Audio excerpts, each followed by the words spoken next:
С 26 апреля по 30 мая жители Коми смогут проголосовать за городские территории, которые считают необходимым благоустроить в рамках федерального проекта формирования комфортной городской среды в 2022 году. Свой голос можно отдать на платформе 11.городсреда.ру.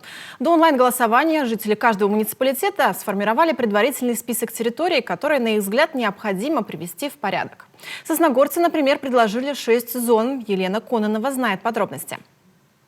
Детские площадки по улицам Оплеснина и Молодежная, тротуар на Первомайской и еще 3 общественные территории.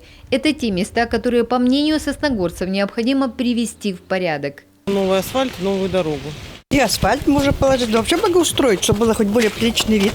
Бордюрчики надо поставить, ограждение, асфальт, водооттоки. Эти районы жители Сосногорска предложили еще в феврале, когда стартовал прием заявок для участия в федеральной программе формирования комфортной городской среды. Горожане активно продвигали свои территории. В управление ЖКХ поступило немало идей.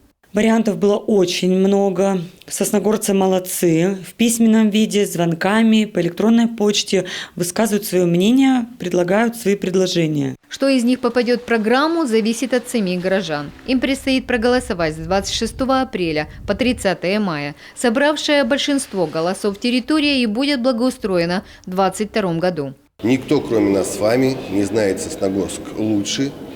И что в нем еще нужно сделать. Давайте не останемся в стороне и примем активное участие в голосовании. Не упускайте возможность внести свой вклад в развитие нашего района.